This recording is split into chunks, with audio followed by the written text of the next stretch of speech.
Very good evening. So railway upcoming notification ALP technician and SI కానిస్టేబుల్కి సంబంధించి ప్రతిరోజు class evening 7 PM ఉంటుంది. అందులో aptitude arithmetic నుండి previous year questions ఏ విధంగా అడిగారు అనేది మనం చూడబోతా ఉన్నాం. సో ఖచ్చితంగా ఈ టైంకి అప్లోడ్ అవుతుంది. అండ్ ఎవ్రీడే ఆఫ్టర్నూన్ 1 PMకి daily current affairs Hindu paper నుండి మీకు చెప్పడం జరుగుతుంది.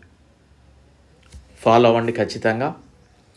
లాస్ట్ బెంచెస్ సబ్ యాప్ని డౌన్లోడ్ చేసుకోండి. అందులో ప్రజెంట్ జీకే కోర్స్ అవైలబిలిటీ ఉంది, తీసుకోండి. ఫ్రీ టెస్ట్లు ఉంటాయి, రాయండి. ఓకే. సో ఖచ్చితంగా లైక్ చేయండి, వీడియోని షేర్ చేయండి, సబ్స్క్రైబ్ చేయడం మాత్రం మర్చిపోకండి. మీకు మన క్లాసెస్ ఏ విధంగానైనా ఉపయోగపడాయి అని మీకు మీ మనసుకు అనిపిస్తే ఛానల్ని సపోర్ట్ చేయండి. గూగుల్ పే, ఫోన్పే నెంబర్ ఇక్కడ ఉంది. Okay, right. ఇక క్లాస్లోకి వెళ్ళిపోదాం. ఇది మనకి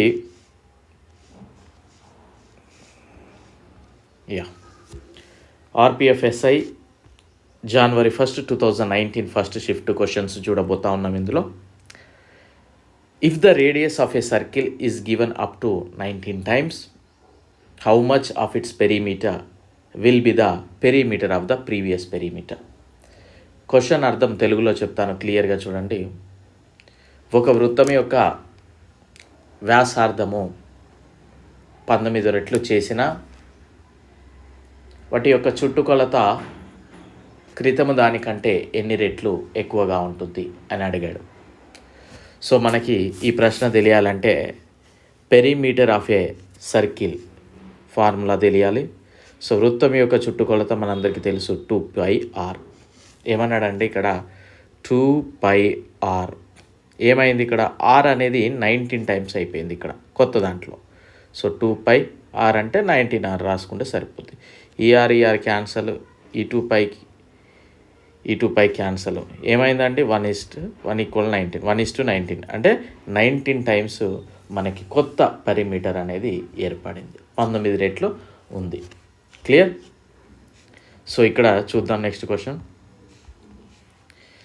selling an item for 440 rupees is the loss of 60% of the profit received on selling the same item in 1000 rupees.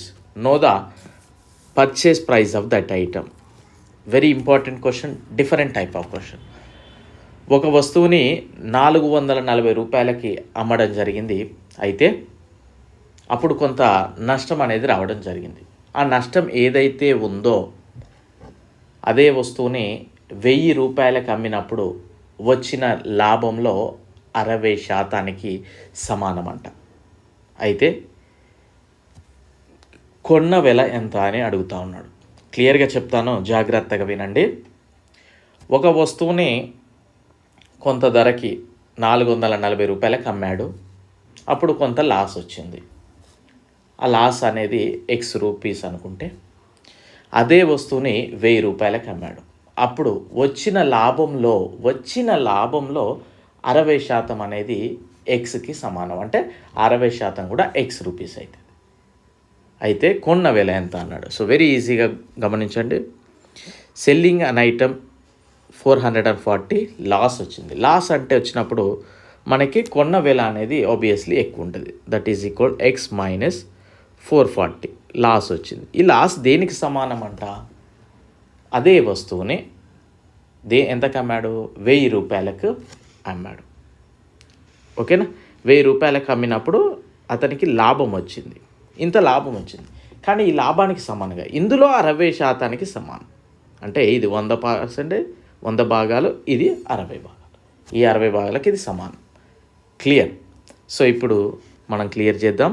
100x - 44,000 is equal to 6,000 - 60x. So ఈ -60 ఇటు వస్తే 160x అవుతుంది. ఈ 44,000 ఇటు వస్తే 44,000 మరియు ఇక్కడ ఏమవుతుందండి? ఇది 1000 కదా, 60,000 అవుతుంది. సో 60,000 + 44,000 ఏమవుతుంది? 1,04,000. ఓకేనా. So X is equal to ఏమవుతుందండి, ఈ సున్నాకి ఈ సున్నా క్యాన్సిల్ చేద్దాం. 10400 4 తోటి పోద్ది కదా, 4 తోటి పోతుంది. 4 1s 4 2s 4 6 మళ్ళీ పోతుంది. 4 6 4 5 క్లియర్. 650 రూపీస్. జాగ్రత్తగా గమనించండి, ఇక్కడ లాస్ అనేది దేనికి సమానం, ఇది లాభం అవుతుంది కదా, ఈ లాభంలో 60 భాగాలకి సమానం అంట. మనం అదే రాయడం జరిగింది. ఓకేనా. సో ఇక్కడ చూడండి, tell the product of 2 numbers which are LCM 9017 HCF is 1. ఇది చాలా dead easy question. Product of 2 numbers అంటే 2 సంఖ్యల లబ్ధము is equal to LCM into HCF. మీకు క్వశ్చన్ క్లియర్గా కనిపిస్తుందా నాకు కమెంట్ బాక్స్లో తెలియజేయండి. LCM అంటే 9017, HCF అంటే 1. So obviously 9017 option C. Clear. So ఇక్కడ చూడండి, జాగ్రత్తగా గమనించండి mixture question. In the mixture of 84 liters the ratio of milk and water is 3:4. If this ratio is changed to 3:5 then tell the amount of excess water mixed in the mixture. So very easy question. 84 లీటర్ల ద్రావణం అనేది తన దగ్గర ఉంది. అందులో పాలు మరియు నీళ్ళు 3:4 రేషియోలో ఉన్నాయి.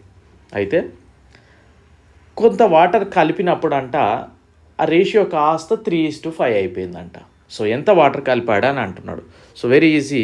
మొత్తం ఎంత ఉందండి, 84 లీటర్స్. సో ఇందులో మిల్క్ ఎంత ఉంటుంది అప్పుడు, మొత్తం 7 భాగాలు కదా, 3 + 4 7 అంటే 84/7 ఇంటూ 3. సో 7 1 7 2 12 3 36. సో వాటర్ వచ్చేసి మనకి 48 అవుతుంది. So milk 36, water 48. ఏమన్నాడు, వాటర్ అనేది కలిపాడు ఇంకా, అంటే 36 అనేది మిల్క్ బై 48 అనేది వాటర్ ప్లస్ ఎక్స్ లీటర్లు కలిపాడు. అప్పుడు ఏమైంది, రేషియో 3/5 అయింది. So 5 3 15, 5 30, 180 is equal to 3 4 12, 3 24, 144 plus 3x. So ఏమవుతుందండి, 44 అంటే 36 is equal to 3x. X is equal to ఏమవుతుందండి 12. ఈ 12 ఏంటిదండి, వాటర్ కలిపాడు. క్లియర్. సో జాగ్రత్తగా వినాలా. మరొక క్వశ్చన్, అన్నీ కూడా ఫస్ట్ షిఫ్ట్లో వచ్చిన క్వశ్చన్సే. Martin donated 13% of his salary to an organisation working for the blind people, 12% of his salary to the orphanage, 14% of his salary the institution working for the physically challenged people, and 16% of his salary doctoral assistant institution. The remaining amount of the salary deposited in the bank for 42,750 monthly expenditure. Find out the amount donated in the orphanage. So ఏం లేదండి, ఆర్గనైజేషన్కి 30% salary ఇస్తాడంట అతను, 12% salary ఆర్ఫనేజ్కి ఇస్తాడంట, 14% salary physically challenged పీపుల్కి ఇస్తాడంట, and 16% of his salary doctor assistant ఇన్స్టిట్యూషన్కి ఇస్తాడంట. సో ఇవన్నీ బాగా తన దగ్గర 42,750 ఉంటే అవి బ్యాంక్లో వేసుకుంటాడంట. సో ఇక్కడ ఈ 42,750 అనేది ఎంత పర్సెంటేజ్ తెలవాలంటే మనకి ఇవన్నీ కలవాలి. సో 13, 12, 14, 16, 10, 12, 15. సో 55% అతను డొనేట్ చేయడం అప్డేట్ చేయడం జరుగుతూ ఉంది. సో 150% పోతే ఇది ఎంత శాతం అవుతుంది, 45%. సో 45% అనేది 42,750. అయితే ఏం ఫైండ్ అవుట్ చేయమన్నాడు మనల్ని, డొనేటెడ్ ఇన్ ద ఆర్ఫనేజ్ ఎంత ఉందండి, 12 ఉంది. So right. సో 5 9 క్యాన్సిల్ చేద్దాం, 5 8 5 5 5 5 0, మళ్ళీ 9 తోటి పోద్ది కదా, 9 8 72, 9 9 81, 4 9 5 40 0. 950 ఇంటూ 12 ఏమవుతుందండి, 11,400. సో ఇది 11,400. క్లియర్. సో ఈ విధంగా మనల్ని అడగడం జరుగుతూ ఉంటుంది. నెక్స్ట్ క్వశ్చన్ చూడండి, ఈ bar graph. Study the following times graph and answer the question and basis. Sales of books in 1000 rupees given in 2 successive years of 2010 and 2011 of 5. Find out the average of sales for all branches in 2010. So 2010 అనేది ఇక్కడ యాక్చువల్గా question కొద్దిగా cut అయిందండి.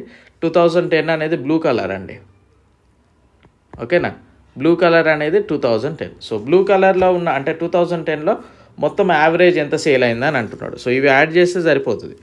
46, next 78, ఇంకొక 68, 57, 91, 8, 16, 24, 30, 12, 17, 23, 30, 34, 340. ఎన్ని ఉన్నాయండి items? 1, 2, 3, 4, 5 items. 5 years కదా, 5 terms. So 340/5 ఏమవుతుందండి? 5 ఆర్ల 30, 5 ఎమ్ములు 40. సో 68,000 అనేది యావరేజ్గా అక్కడ ఆన్సర్. సో ఇక్కడ చూడండి, వెరీ ఇంపార్టెంట్ క్వశ్చన్ అండి కాయిన్స్ గురించి. In one box 3 different types of old coins.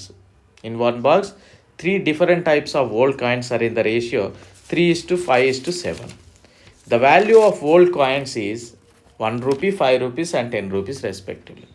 If the total price of coins kept in the box is 686 rupees, then tell the number of old coins of 10 rupees. So very easy అండి. ఓ బాక్స్లో మొత్తం 686 రూపాయలు ఉన్నాయండి. ఆ 686 రూపాయలలో 1 rupee coins ఉన్నాయి, 5 rupees coins ఉన్నాయి, 10 rupees coins ఉన్నాయి. So ఆ కాయిన్స్ యొక్క రేషియో వచ్చేసి 3:5:7 ఇచ్చాడు. సో 10 రూపీస్ కాయిన్స్ ఎన్ని ఉన్నాయి అనేది ఫైండ్ అవుట్ చేయమన్నాడు. So very easy. కాయిన్స్ ఎన్ని ఉన్నాయండి? 1 రూపీ 3x. ఫస్ట్ ఇట్లా పెట్టుకోండి. తర్వాత 5 రూపీస్ 5x. తర్వాత ఏమైంది? 10x. సో 3x అనేది 1 రూపీ కాయిన్ కదా, 1 రూపీ కాయిన్. 5x అనేది 5 రూపీస్ కాయిన్ కదా, 5 రూపీస్ కాయిన్. 10x అనేది 10 రూపీస్ కాయిన్గా ఇది. సో దీని ఈజ్ ఈక్వల్ టు ఏమవుతుంది? 686. 3 + 25, 28 + 100 ఏమవుతుందండి? 100. సో 100 అవుతుందా? 7 కదా ఇది, 7x. 7 ఇక్కడ 7x కదా, 7. సో ఏమవుతుంది? 70 + 20, 95 + 3, 98x. 98x is equal to ఏమవుతుంది? 686. x ఈజ్ ఈక్వల్ టు ఏమవుతుంది? 98 అవుతుంది కదా. సో ఇది కొట్టేస్తే ఏమవుతుందండి? 98 7లో వస్తుంది. 7 అనేది x వస్తుంది. మరి x అనేది ఏంటిది ఇందులోగా? అంటే 21 కాయిన్లు ఉన్నాయి, మళ్ళీ 5 × 7 35 కాయిన్లు ఉన్నాయి, 7 7 49 కాయిన్లు ఉన్నాయి. అంటే 1 రూపీ కాయిన్లు 21 ఉన్నాయి, 5 రూపాయల కాయిన్లు 35 ఉన్నాయి, 10 రూపాయల కాయిన్లు 49 ఉన్నాయి. సో ఇవన్నీ వేస్తే మనకు ఆన్సర్ అవుతుంది. 49 అనేది డైరెక్ట్ వేయచ్చు, కాకపోతే మనం కంపేర్ చేసి చూద్దాం. 49 అంటే 490 ప్లస్ 1 రూపీ కాయిన్ అంటే 21 కదా, 21. 35 × 5 ఎంత? 5 × 15, 150, 5 × 5 = 25, 175. సో వచ్చిందా? 5 × 1 6, 2 9 9 9 18, 4 2 6, 686. మ్యాచ్ అయింది కదా. సో మనం చేసింది కరెక్ట్. సో ఇక్కడ చూడండి, 46 78 ఇంతసేపు చేసిన క్వశ్చనే అనుకుంటుంది మనం. 46. సో క్లియర్, ఇంతసేపు చేసిన క్వశ్చన్ ఇది. When a number is divided by 119, the remainder remains 10. When the same number is divided by 17, what will be the remainder? So ఒక సంఖ్యను 119 భాగించినప్పుడు 10 శేషం వచ్చిందంట. అదే సంఖ్యను 17 భాగిస్తే మనకి శేషం ఎంత వస్తుంది అని అడుగుతా ఉన్నాడు. So very easy. ఇక్కడ 17 చూడండి, ఈ 17 అనేది 119 తోటి పోతుంది ఆబ్వియస్లీ. 17 ఏమవుతుంది? 7 బదులు 77 49, 17 పోతుంది. సో ఆబ్వియస్లీ రిమైండర్ అనేది సేమ్ ఇదే వస్తుంది 10. ఎందుకంటే దీంతో కొట్టేసినప్పుడు 10 రిమైండర్ వస్తే దీంతో ఇది పోతుంది కదా ఆల్వేస్. సో ఇక్కడ కూడా రిమైండర్ 10 వస్తుంది. సో దీన్ని ఇంకొక తీరుగా చేయాలంటే ఏమంటే 119 కదా. సో ఓకేనా. సో ఇట్లా ఫస్ట్ వేసుకోండి డయాగ్రామ్. ఓకే. సో ఇక్కడ 119 తోటి డివైడ్ చేసినప్పుడు రిమైండర్ ఎంత వచ్చిందంటే 10. సో ఇక్కడ 1 అనుకోండి, మనకి ఈజీగా ఉంటుంది. సో ఇక్కడ రిమైండర్ 10 రావాలంటే ఇక్కడ ఏముంటుందండి? 129 ఉంటుంది, అంతేగా. సో 129 అనేది 17 తోటి డివైడ్ చేస్తే ఏమవుతుందండి? 129 అనేది 17 తోటి డివైడ్ చేస్తే ఏమవుతుంది మనకు? ఆబ్వియస్లీ మళ్ళీ 17 1 17 119, అంతే కదా. సో అదే 10 మిగులుతుంది. Okay, clear. సో ఈ విధంగా వేసుకొని మాకు ఇంకా ఈజీ అయిపోతుంది. నెక్స్ట్ క్వశ్చన్ చూడండి, 324 square into 72 divided by 18^5 into 1021. So దీన్ని ఇట్లాంటి వాటిని వచ్చినప్పుడు ఏమేమి చేసుకోవాలంటే 324 ఇంటూ 324 ఇంటూ 72 డివైడెడ్ బై ఉంది కనుక 1/, రాసుకోండి. 18 into 18 into 18 into 18 into 18 into 1021. So 18 square అంటే 324, ఇది పోయింది, ఈ రెండింటికి ఇది 2 పోయింది, ఇంకొకటి మిగిలింది 18 ఒకట్ల 18 4. So 4 4 4 2 8 4 0 0 4 0 4084 answer. Okay. So next చూడండి, in the trailing zeros let us know 375 factorial. మనం ఆల్రెడీ ఈ ఏమంటారు ట్రిక్ నేర్చుకున్నాము, ఒకసారి మన ట్రిక్స్ క్లాస్లో ఉంటుంది చూడండి. So very easy. 375 ఫ్యాక్టోరియల్ అన్నాడు కనుక 5 తోటి చేయాలి ఫస్ట్. ఏమవుతుందండి అప్పుడు 5 ఏళ్ళ 35, 5 5 25.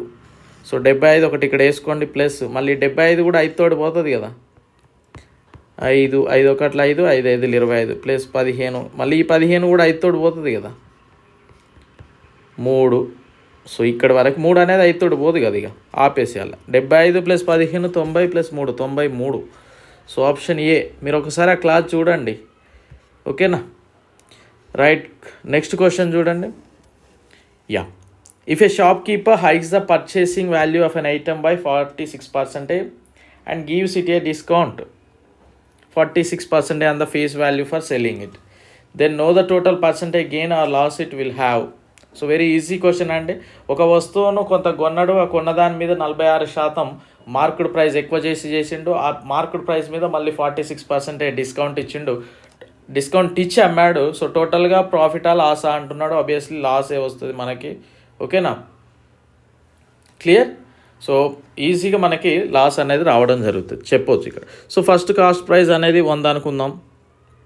మార్కెట్ ప్రైస్ ఏం చేసిండు అంటే వాడు 46%, సో 146 మార్కెట్ ప్రైస్ చేసిండు. అప్పుడు ఏం చేసిండు, డిస్కౌంట్ అనేది ఇవ్వంగా సెల్లింగ్ ప్రైస్ ఏమవుతుంది మళ్ళీ అనేది చూద్దాం. 146/100, 46 డిస్కౌంట్ ఇస్తే మనకి ఎంత అమ్మినట్టు, 54%కే అమ్మినట్లు. సో ఏమవుతుందండి ఇక్కడ చేస్తే 78.84.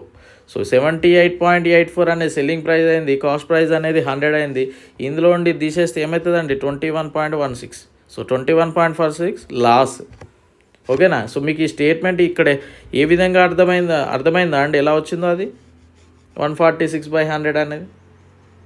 సో 146లో 46% డిస్కౌంట్ అంటే ఏమొస్తుంది అండి, ఈ విధంగా చేయాలి, 46% వస్తుంది. ఇది డిస్కౌంట్ వస్తుంది, ఇవి వచ్చిన దాన్ని ఇందులో తీసేయాలి. సో ఈ 46% డిస్కౌంట్ వేసే బదులు మనం డైరెక్ట్ 54 వేస్తే అక్కడ అదే వస్తుంది కదా.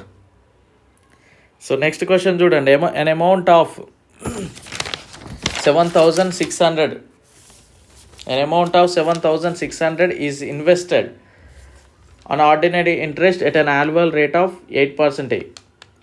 After 5 years, the amount was withdrawn and half of the amount of the total amount was invested in the stock market. The remaining amount is.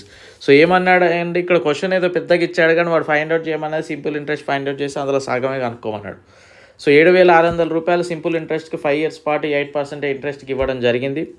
ఆ తర్వాత వచ్చిన ఏదైతే ఉందో అసలు ప్లస్ మిత్తి మొత్తంలో హాఫ్ అమౌంట్ ఇన్వెస్ట్ చేశాడు స్టాక్ మార్కెట్లో, హాఫ్ అమౌంట్ ఎంత అంటున్నాడు, మిగిలిన హాఫ్ అమౌంట్ ఎంత అంటున్నాడు. సో ఇక్కడ సింపుల్ ఇంట్రెస్ట్ అన్నాడు కనుక మనకి ఈజీగా 8 × 5 40% ఇంట్రెస్ట్ అవుతుంది. సో 7,600 బై ఏమవుతుందంటే డైరెక్టేనా 100 × 140.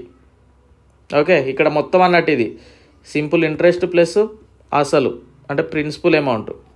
సో ఈ 2 సున్నాలకి ఈ 2 సున్నాలు పోతే 76 × 140 ఏమవుతుందండి 1,640 అండి.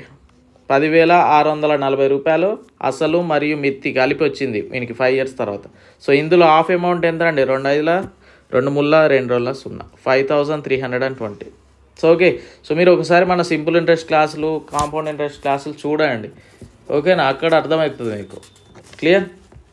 సో నెక్స్ట్ చూద్దాం. సో ఇదే అండి ఈరోజు 15 క్వశ్చన్స్ ఏమో చూసామనుకుంటా. సో మీరు లైక్ చేయండి, షేర్ చేయండి, సపోర్ట్ చేస్తే కొద్దిగా నాకు కూడా ఇంట్రెస్ట్ అనేది రావడం జరుగుతుంది, ఓకేనా. So I wish you very good luck. Thank you.